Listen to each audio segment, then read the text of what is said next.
నమస్తే. భౌగోళికంగా చూసినప్పుడు ఇజ్రాయెల్ కంటే ఇరాన్ చాలా పెద్ద దేశం. కానీ సాంకేతికంగా చూసినప్పుడు మాత్రం ఇరాన్ కంటే ఇజ్రాయెల్ అత్యంత శక్తివంతమైన దేశం. ఒకవేళ యుద్ధం ఇలానే కొనసాగాల్సిన పరిస్థితులు వస్తే ఎవరు విజయం సాధిస్తారు? ఎవరికి ఎంత నష్టం జరిగే అవకాశం ఉంది? ఎవరి దగ్గర ఎలాంటి యుద్ధ సామాగ్రి ఉంది? ఎవరి దగ్గర ఎలాంటి సాంకేతికత ఉంది? ఒకసారి తెలుసుకుందాం. ఈ తెలుసుకునే క్రమంలో ఇజ్రాయెల్ సాంకేతిక యుద్ధ శక్తి తెలిస్తే ఔరా అనాల్సిందే. సాంకేతికంగా అటు బడ్జెట్ పరంగా చూస్తే ఇరాన్ కన్నా ఇజ్రాయెలే 1కి 10 రెట్లు ఎక్కువ. దేశ బడ్జెట్లో ఇరాన్ డిఫెన్స్ బడ్జెట్ సుమారు $8 బిలియన్ మాత్రమే ఉంటుంది. 2022-2023 ప్రకారం మనకు అదే తెలుస్తుంది. అదే ఇజ్రాయెల్ బడ్జెట్ $19 బిలియన్. దీన్ని బట్టి చెప్పొచ్చు ఎవరు ఎక్కువగా రక్షణ మంత్రిత్వానికి ప్రాధాన్యత ఇస్తారు. ఇక ఇరాన్కి ఇజ్రాయెల్కి ఉన్న యుద్ధ విమానాల సంగతి చూస్తే ఇజ్రాయెల్ దగ్గర 340 యుద్ధ విమానాలు ఉంటే ఇరాన్ దగ్గర 320 మాత్రమే ఉన్నాయి. ఇజ్రాయెల్ ఫైటర్ జెట్స్లో F-15 35 రకాలు ఉంటే అదే ఇరాన్ దగ్గర F-4 14 రకాలు ఉన్నాయి. ఇవి మరీ ఘోరం.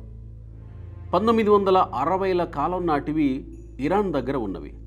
వీటి స్పేర్ పార్ట్స్ కూడా దొరకనంత దైన్యం ఇప్పుడు.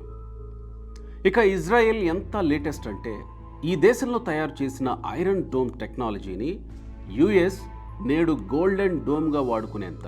అంతేకాదు ఇక్కడ లేజర్ వెపన్ టెక్నాలజీ కూడా తయారైంది. అది ఇతర దేశాల్లో ఉన్న లేజర్ టెక్నాలజీ కన్నా మోస్ట్ పవర్ఫుల్. ఇటీవలే వాటిని పరీక్షించి చూసింది కూడా ఇజ్రాయెల్. ఇక ఇజ్రాయెల్ని ఇరాన్ దెబ్బతీయాలంటే దారి ఇది. ఇరాన్ మాన్యువల్, అదే ఇజ్రాయెల్ టెక్నికల్లీ హై ఎండ్. ఈ దేశం భారీ టెక్నాలజీని కలిగి ఉంటుంది. దీంతో దీన్ని హ్యాండిల్ చేయాలంటే అదే టెక్నాలజీతో నరుక్కు రావాల్సి ఉంటుంది. అందుకే ఇజ్రాయెల్ని దెబ్బతీయాలంటే సైబర్ దాడులు చేయాలంటారు నిపుణులు. ఇజ్రాయెల్పై వేలల్లో సైబర్ దాడులు జరుగుతాయి. అదే ఇరాన్పై కేవలం 100ల్లో మాత్రమే. ఉదాహరణకు 2023 అక్టోబర్-డిసెంబర్ మధ్యకాలంలో 3380 సైబర్ దాడులు జరిగాయి ఇజ్రాయెల్ మీద. అదే 2024 ఇరాన్ పార్లమెంట్ ఎన్నికల ముందు కేవలం 200 సైబర్ దాడులు మాత్రమే జరిగాయి. ఒక సమయంలో ఇరాన్ మీద సైబర్ దాడుల కారణంగా ఆ దేశంలో పెట్రోల్ బంకుల్లో ఇబ్బందులు తలెత్తాయి. వీటన్నింటిని బట్టి చూస్తే ఇజ్రాయెల్పై సైబర్ దాడులు ఎక్కువ.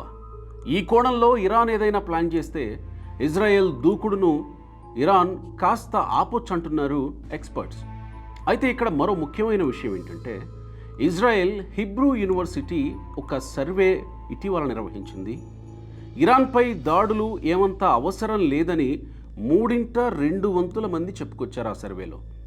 ఇజ్రాయెల్ ప్రధాని బెంజమిన్ నెతన్యాహు రాజకీయంగా డౌన్ అయినప్పుడల్లా ఇరాన్ కార్డు వాడతారని అంటారు. అందులో భాగంగానే ఈ యుద్ధం తలెత్తినట్లుగా భావిస్తున్నారు.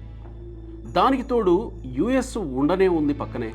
యుఎస్ తన అవసరాల కోసం కూడా ఇలాంటి వార్ టెక్నిక్స్ ప్లే చేస్తుందనే వాదన కూడా ఉంది.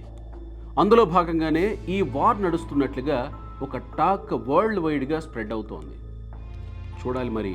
ఒకవేళ యుద్ధం ముగిస్తే ఇరు దేశాలకి మంచిదే, కానీ కొనసాగిస్తే ఎలాంటి పరిణామాలకు దారితీస్తుందో, పోనీ ఈ యుద్ధం ఎప్పుడు ముగుస్తుందో చూద్దాం. Thank you.